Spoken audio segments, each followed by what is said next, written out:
Hello दोस्तों, good morning. स्वागत है आपका अपने यूट्यूब चैनल स्टार स्टडी में। आज मैं उपस्थित हूँ उत्तर प्रदेश करंट अफेयर्स का एक महत्वपूर्ण टॉपिक लेकर के, जो आपके एग्जाम की दृष्टि से बहुत ही इंपॉर्टेंट साबित हो सकता है। तो आइए देखते हैं, प्रश्न की ओर चलते हैं। प्रश्न है, नेशनल अवार्ड टू टीचर्स 2024 के लिए उत्तर प्रदेश से कितने शिक्षकों का चयन किया गया है। तो अभी हाल ही में 5 सितंबर को शिक्षक दिवस मनाया गया है। उसी शिक्षक दिवस पर कितने टीचर को, उत्तर प्रदेश से कितने शिक्षकों को सम्मानित करने की घोषणा की गई है। तो आइए देखते हैं। इसमें ऑप्शन नंबर 1 है 2 शिक्षक को, और ऑप्शन नंबर 2 है 5 शिक्षक को, और ऑप्शन नंबर 3 है 16 शिक्षक को, और ऑप्शन नंबर 4 है कि 4 शिक्षकों को। तो ऑप्शन नंबर इसमें जो होगा, 2 राइट जवाब हो जाएगा। 2 शिक्षकों को, उत्तर प्रदेश से 2 शिक्षकों को सम्मानित करने की घोषणा की गई है। और इस शिक्षक सम्मान में राष्ट्रपति द्रौपदी मुर्मू शिक्षकों को सम्मानित करेंगी। इसमें टोटल शिक्षक अगर पूछा जाए भारत से कितने शिक्षक हैं, तो इसमें 16 शिक्षक टोटल भारत से हैं। उत्तर प्रदेश से इसमें 2 शिक्षक हैं। शिक्षक दिवस अभी हाल ही में 5 सितंबर को शिक्षक दिवस मनाया गया था।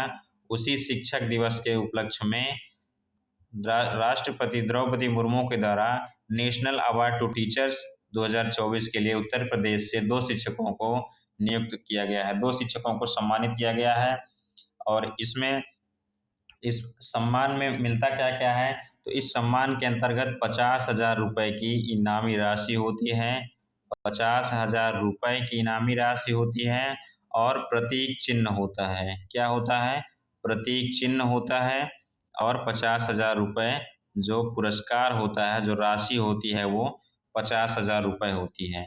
तो 5 सितंबर को शिक्षक दिवस डॉक्टर सर्वपल्ली राधाकृष्णन के जन्म दिवस पर 5 सितंबर शिक्षक दिवस के रूप में मनाया गया। उसी शिक्षक दिवस पर उत्तर प्रदेश से 2 शिक्षकों को नेशनल अवार्ड टू टीचर्स 2024 के लिए सम्मानित किया गया है। प्यारे साथियों, आगे चलते हैं अगले क्वेश्चन पर। अगला क्वेश्चन क्या कह रहा है कि वर्ष 2024 में आईओसी का ओलंपिक ऑर्डर किसे प्रदान किया गया है। तो आईओसी ओलंपिक ऑर्डर की बात किया है। इसमें ऑप्शन नंबर 1 है अभिनव बिंद्रा को, और ऑप्शन नंबर 2 है नीरज चोपड़ा को, और ऑप्शन नंबर 3 है सचिन तेंदुलकर को, और ऑप्शन नंबर 4 है शाहरुख खान को। तो option number first is the right जवाब हो जाएगा अभिनव बिंद्रा। अभिनव बिंद्रा को आईओसी का ओलंपिक अवार्ड प्रदान किया गया है 2024 का। नीरज चोपड़ा का संबंध किससे है? जेवलिन थ्रो से है, भाला फेंक से है, भाला फेंक जेवलिन थ्रो से है। और सचिन तेंदुलकर का संबंध क्रिकेट से था। ये पूर्व भारतीय क्रिकेटर हैं जो अब संन्यास ले चुके हैं। और शाहरुख खान का संबंध फिल्म इंडस्ट्री से है, फिल्मी दुनिया से है, अभिनेता है। आगे चलते हैं, अगले क्वेश्चन पे चलते हैं। तो इसका राइट जवाब Abhinav Bindra is the correct answer हो जाएगा। अगले क्वेश्चन पे चलते हैं। क्वेश्चन नंबर 3 है, हाल ही में सर्वश्रेष्ठ प्रौद्योगिकी अवार्ड किसे प्रदान किया गया है। सर्वश्रेष्ठ प्रौद्योगिकी अवार्ड की बात किया है। ऑप्शन नंबर 1 है भारतीय मसाला अनुसंधान बोर्ड को, और भारतीय उपभोक्ता मंत्रालय को, और 1 व 2 दोनों को, और इनमें से कोई नहीं। तो इसका राइट जवाब जो हो जाएगा, भारतीय मसाला अनुसंधान बोर्ड को सर्वश्रेष्ठ प्रौद्योगिकी अवार्ड से सम्मानित किया गया है। किसको? भारतीय मसाला अनुसंधान बोर्ड को। आगे चलते हैं, अगले प्रश्न पर चलते हैं। अगला प्रश्न क्या है? चौथा क्वेश्चन कह रहा है कि सर्वश्रेष्ठ कृषि राज्य पुरस्कार 2024 से किसे सम्मानित किया गया है, किसे प्रदान किया गया है। तो इसमें ऑप्शन नंबर 1 है मध्य प्रदेश को, और ऑप्शन नंबर 2 है हरियाणा को, और ऑप्शन नंबर 3 है महाराष्ट्र को, और ऑप्शन नंबर 4 है पंजाब को। तो ऑप्शन नंबर जो इसका होगा, सेकंड इज द राइट जवाब हो जाएगा। Sorry, third is the right जवाब हो जाएगा। Maharashtra is the correct answer. Maharashtra को राज्य पुरस्कार 2024 के लिए सम्मानित किया गया, प्रदान किया गया है। अगले प्रश्न पर चलते हैं। अगला प्रश्न है, अगला 5वां नंबर का प्रश्न है, पिंटर पुरस्कार 2024 किसे प्रदान किया गया है। ऑप्शन नंबर 1 है इसमें पेन पिंटर पुरस्कार किसे दिया गया है। ऑप्शन नंबर 1 है अरुंधति राय को, और ऑप्शन नंबर 2 है पीटी उषा को, और ऑप्शन नंबर 3 है विनेश फोगाट को, और ऑप्शन नंबर 4 है इनमें से कोई नहीं। तो पेन पिंटर पुरस्कार जो है वो अरुंधति राय को दिया गया है। Option number first is the correct answer हो जाएगा साथियों। अरुंधति राय को पेन प्रिंटर पुरस्कार दिया गया है। आगे चलते हैं। अगला प्रश्न है 6वां नंबर का क्वेश्चन कह रहा है कि सेमीकॉन इंडिया 2024 का उद्घाटन उत्तर प्रदेश में कहाँ किया गया है या उत्तर प्रदेश के किस जनपद में किया गया है, ऐसा कह रहा है। तो ऑप्शन नंबर 1 है लखनऊ के अंदर, और ऑप्शन नंबर 2 है आगरा के अंदर, और ऑप्शन नंबर 3 कह रहा है कि क्या कानपुर के अंदर, ऑप्शन नंबर 4 कह रहा है कि ग्रेटर नोएडा के अंदर। तो option number first is the correct answer नहीं होगा। फर्स्ट जो है लखनऊ जो है वो उत्तर प्रदेश की राजधानी है। यूपी की राजधानी जो होगा वो लखनऊ होगा। और कानपुर, आगरा जो है लेदर पार्क के नाम से फेमस है, लेदर पार्क के लिए आगरा फेमस है। और कानपुर चर्म उद्योग के लिए फेमस है, कानपुर चर्म उद्योग के लिए फेमस है। इसमें सेमीकॉन इंडिया 2024 का उद्घाटन नोएडा के अंदर किया गया है। Option number 4 is the correct जवाब होगा, 4 इज द राइट आंसर हो जाएगा। साथियों अगले क्वेश्चन पे चलते हैं। अगला क्वेश्चन है 7वें नंबर का क्वेश्चन कह रहा है कि आयुष्मान भारत के अंतर्गत 5 करोड़ आयुष्मान कार्ड जारी करने वाला पहला राज्य कौन सा है। 5 करोड़ राज्य जो है 5 करोड़ आयुष्मान कार्ड जारी करने वाला पहला राज्य कौन सा है। तो देखिए ऑप्शन नंबर 1 है क्या उत्तर प्रदेश है, और ऑप्शन नंबर 2 कह रहा है क्या मध्य प्रदेश है, ऑप्शन नंबर 3 है क्या बिहार है, और ऑप्शन नंबर 4 क्या पंजाब है। तो साथियों उत्तर प्रदेश राज्य एक ऐसा राज्य है जो 5 करोड़ आयुष्मान कार्ड अभी हाल ही में जारी कर चुका है। तो option number first is the correct answer हो जाएगा, Uttar Pradesh is the right answer. Uttar Pradesh की राजधानी जो होगी वो लखनऊ होगी, लखनऊ उत्तर प्रदेश की राजधानी होगी। और मध्य प्रदेश की राजधानी भोपाल होगी, मध्य प्रदेश की राजधानी भोपाल। और बिहार की राजधानी पटना, बिहार की राजधानी क्या पटना होगी। और पंजाब की राजधानी चंडीगढ़, चंडीगढ़ जो होगी वो पंजाब की राजधानी होगी। चंडीगढ़ हरियाणा और पंजाब दोनों राज्यों की राजधानी है। अगले क्वेश्चन पे चलते हैं। इस प्रश्न का राइट जवाब उत्तर प्रदेश हो जाएगा। अगले प्रश्न पे चलते हैं साथियों। अगला प्रश्न है 67वीं Akhil Bharatiya police duty meet का आयोजन कहाँ किया गया है। 67वीं Akhil Bharatiya police duty meet का आयोजन पूछा है। तो इसमें ऑप्शन नंबर 1 होगा प्रयागराज, और ऑप्शन नंबर 2 है कानपुर, और ऑप्शन नंबर 2 है लखनऊ, ऑप्शन नंबर 3 है लखनऊ, और ऑप्शन नंबर 4 है उन्नाव। तो option number third is the right जवाब हो जाएगा। तीसरा कुछ ऑप्शन जो होगा वो सही जवाब होगा। लखनऊ के अंदर Akhil Bharatiya police duty meet का आयोजन, 67वीं Akhil Bharatiya police duty meet का आयोजन लखनऊ के अंदर किया जा रहा है साथियों। लखनऊ इज द करेक्ट जवाब हो जाएगा। अगले प्रश्न पे चलते हैं। अगला प्रश्न है प्रश्न नंबर 9 है उत्तर प्रदेश सरकार ने सेमीकंडक्टर नीति किस वर्ष लॉन्च की है। सेमीकंडक्टर नीति की बात पूछा है। उत्तर प्रदेश सरकार ने सेमीकंडक्टर नीति कब लॉन्च की है, किस वर्ष लॉन्च की है। तो ऑप्शन नंबर 1 है जनवरी 2024 में, फरवरी, ऑप्शन नंबर 1 है फरवरी 2024 में, ऑप्शन नंबर 2 है जनवरी 2024 में, ऑप्शन नंबर 3 है मार्च 2024 में, और ऑप्शन नंबर 4 है दिसंबर 2024 में। तो इसका जो राइट जवाब हो जाएगा जनवरी 2024 के अंतर्गत उत्तर प्रदेश सरकार सेमीकंडक्टर नीति लॉन्च करती है। जनवरी 2024 इज द राइट जवाब हो जाएगा। साथियों second option is the correct answer हो जाएगा। अगले प्रश्न पे चलते हैं। अगला प्रश्न है उत्तर प्रदेश सरकार ने ग्रीन हाइड्रोजन नीति कब लागू की है। ग्रीन हाइड्रोजन नीति की बात किया साथियों, तो ग्रीन हाइड्रोजन नीति इसमें ऑप्शन नंबर 1 है मार्च 2024 में, और ऑप्शन नंबर 2 है फरवरी 2024 में, ऑप्शन नंबर 3 है दिसंबर 2024 में, और ऑप्शन नंबर 4 है नवंबर 2024 में।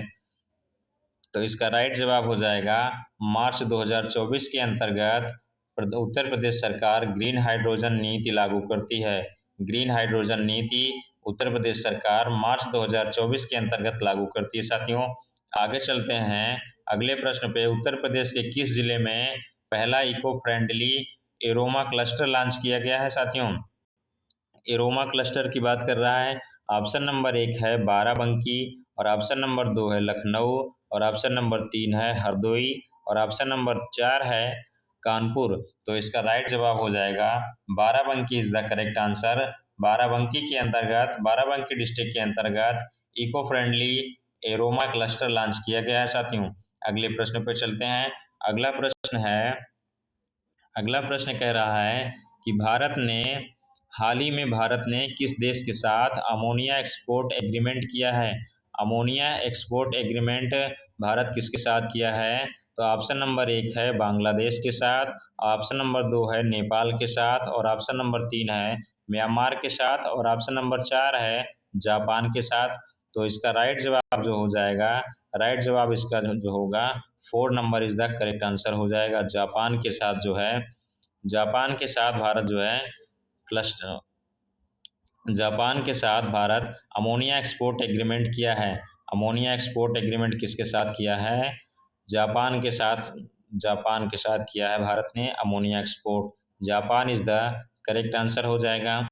बांग्लादेश, नेपाल और म्यांमार क्या ये भारत के पड़ोसी राष्ट्र हैं, पड़ोसी देश हैं, पड़ोसी देश हैं भारत के पड़ोसी देश हैं साथियों। बांग्लादेश, नेपाल और Myanmar is the neighbours of India. पड़ोसी देश हैं साथियों, पड़ोसी देश। आगे चलते हैं अगले प्रश्न पे। अगला प्रश्न कह रहा है कि भारत में आई AI का उपयोग करके सड़क सुरक्षा बढ़ाने हेतु समझौता किसके मध्य किया गया है? तो साथियों यहाँ AI होगा, जहाँ पे आई हो गया है AI होगा। AI का उपयोग करके सड़क सुरक्षा बढ़ाने हेतु समझौता किसके मध्य किया गया है? ऑप्शन नंबर 1 है NHAI व IIT दिल्ली के मध्य, ऑप्शन नंबर 2 है IIT मद्रास के मध्य, और ऑप्शन नंबर 3 है IIT कानपुर के मध्य, और ऑप्शन नंबर 4 है इनमें से कोई नहीं।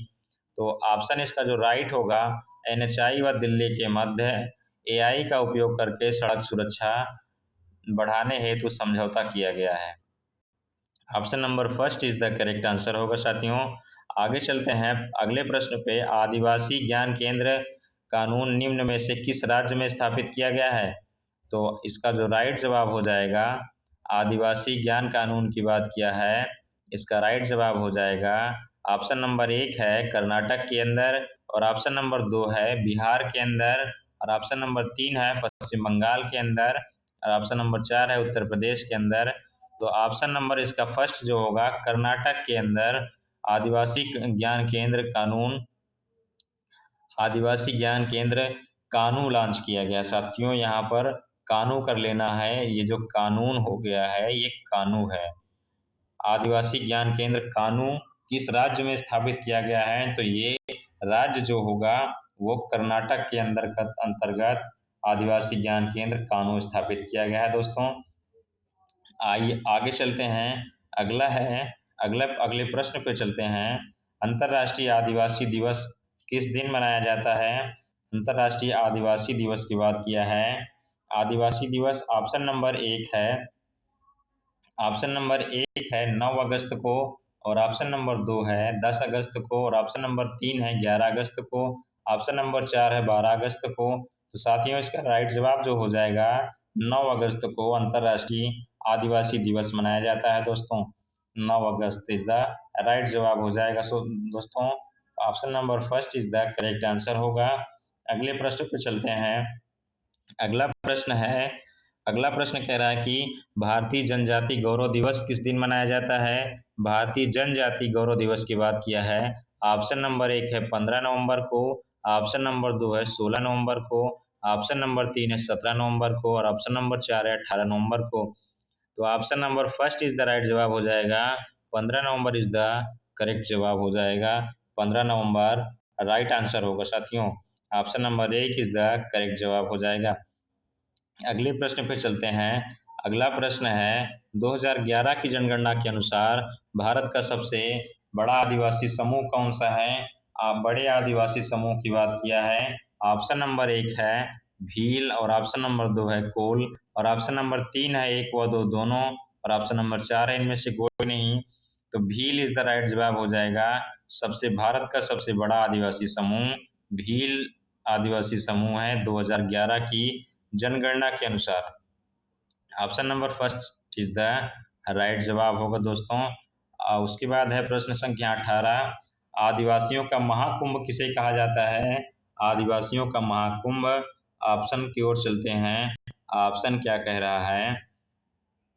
ऑप्शन है तेलंगाना और ऑप्शन नंबर दो है हैदराबाद और ऑप्शन नंबर 3 है कर्नाटक और ऑप्शन नंबर 4 है पंजाब। तो ऑप्शन नंबर फर्स्ट जो होगा, तेलंगाना को आदिवासियों का महाकुंभ कहा जाता है। तेलंगाना इज द राइट जवाब हो जाएगा दोस्तों। अगले प्रश्न पे चलते हैं। प्रश्न संख्या 19 की ओर बढ़ते हैं। उत्तर प्रदेश के किस जिले में अनुसूचित जनजातियों की संख्या सबसे कम है? तो सबसे कम अनुसूचित जनजातियों की संख्या किस उत्तर प्रदेश के किस जिले में अनुसूचित जनजातियों की संख्या सबसे कम है? तो इस ऑप्शन में उत्तर प्रदेश का जो जिला है वो एक ही प्रिंट हुआ है, बाकी जो प्रिंट हुए हैं 3 ऑप्शन जो है वो इंडिया के स्टेट हैं। हरियाणा स्टेट है, पंजाब भी स्टेट है, बिहार भी स्टेट है। तो बागपत इस उत्तर प्रदेश स्टेट का डिस्ट्रिक्ट है। बागपत इज द राइट जवाब हो जाएगा। तो बागपत के अंतर्गत अनुसूचित जनजातियों की संख्या सबसे कम है। अगले प्रश्न पे चलते हैं। अगला प्रश्न है, उत्तर प्रदेश के किस जिले में अनुसूचित जनजातियों की संख्या सबसे अधिक है? उसमें सबसे कम पूछा था, सबसे कम बागपत के अंतर्गत है और इसमें सबसे कम अधिक पूछा है। तो सबसे अधिक ऑप्शन नंबर 1 है गोरखपुर, ऑप्शन नंबर 2 है सोनभद्र और ऑप्शन नंबर 3 है अयोध्या, ऑप्शन नंबर 4 है प्रतापगढ़। तो इसका जो राइट जवाब हो जाएगा, सोनभद्र के अंदर अनुसूचित जनजातियों की संख्या सबसे अधिक है और बागपत में अनुसूचित जनजातियों की संख्या सबसे अधिक है। अयोध्या के अंदर एक भी जनजातियां नहीं पाई जाती हैं। आगे चलते हैं, अगले प्रश्न पर चलते हैं। अगला प्रश्न है, डूरंड कप 2024 का खिताब किस टीम ने जीता है? तो ऑप्शन नंबर 1 है डूरंड कप की बात किया है north east United, option number first है नॉर्थ ईस्ट यूनाइटेड और ऑप्शन नंबर सेकंड है मोहन बगान और ऑप्शन नंबर 3 है 1 व 2 दोनों और ऑप्शन नंबर 4 है इनमें से कोई नहीं। तो option number first is the right जवाब हो जाएगा। North east United is the right जवाब हो जाएगा साथियों। नॉर्थ ईस्ट यूनाइटेड राइट जवाब हो जाएगा। डूरंड कप का संबंध किस खेल से है? तो डूरंड कप का संबंध ये फुटबॉल से है। फुटबॉल खेल से संबंध है किसका? डूरंड कप का। डूरंड कप का संबंध फुटबॉल खेल से है। फुटबॉल खेल से डूरंड कप का संबंध है। भारत में फुटबॉल की सबसे पुरानी प्रतियोगिता कौन सी है? फुटबॉल की सबसे पुरानी प्रतियोगिता साथियों Durand cup is the right जवाब है। डूरंड कप फुटबॉल की सबसे पुरानी प्रतियोगिता है और डूरंड कप का संबंध किससे है? फुटबॉल से है। अगले प्रश्न पर चलते हैं। अगला प्रश्न है और इसका पहला आयोजन एक क्वेश्चन और बनता है कि डूरंड कप का पहला आयोजन कब किया गया था? 1888 में शिमला के अंतर्गत। कहाँ? 1888 में शिमला के अंतर्गत किया गया था दोस्तों। क्वेश्चन नंबर 22 पे चलते हैं। एशिया का सबसे पुराना फुटबॉल टूर्नामेंट कौन सा है? देखिए क्वेश्चन आ गया, एशिया का सबसे पुराना फुटबॉल टूर्नामेंट कौन सा है? सबसे पुराने की बात किया है। ऑप्शन नंबर 1 है डूरंड कप और ऑप्शन नंबर 2 है आगा खां कप, ऑप्शन नंबर 3 है संतोष ट्रॉफी और ऑप्शन नंबर 4 है इनमें से कोई नहीं। तो मित्रों Durand cup is the right जवाब हो जाएगा। डूरंड कप इस एशिया का सबसे पुराना फुटबॉल टूर्नामेंट है जिसकी शुरुआत 1888 में शिमला के अंतर्गत होती है। शिमला में 1888 में इसकी शुरुआत होती है डूरंड कप की। आगे चलते हैं दोस्तों, क्वेश्चन नंबर 23 पे चलते हैं। हाल ही में पूर्वी उत्तर प्रदेश के किस जनपद में सैनिक स्कूल का उद्घाटन किया गया है? पूर्वी उत्तर प्रदेश की बात किया है, पूर्वांचल की बात किया है, तो ऑप्शन नंबर 1 गोरखपुर है, और ऑप्शन नंबर 2 लखनऊ है, और ऑप्शन नंबर 3 कानपुर है, और ऑप्शन नंबर 4 मऊ है। तो पूर्वांचल का गोरखपुर डिस्ट्रिक्ट जो है, यहाँ पर अभी सैनिक स्कूल का उद्घाटन प्रधानमंत्री नरेंद्र मोदी द्वारा किया गया है। Option number first is the right जवाब गोरखपुर हो जाएगा। अगले प्रश्न पर चलते हैं। अगला प्रश्न है, नेपाली अकादमी और निम्न में से किस विश्वविद्यालय के मध्य नेपाली भाषा और संस्कृत अनुसंधान के लिए समझौता किया गया है? ऑप्शन नंबर 1 है दिल्ली विश्वविद्यालय के साथ, और ऑप्शन नंबर 2 है बनारस हिंदू विश्वविद्यालय, और ऑप्शन नंबर 3 है इलाहाबाद विश्वविद्यालय, और ऑप्शन नंबर 4 है अलीगढ़ मुस्लिम विश्वविद्यालय।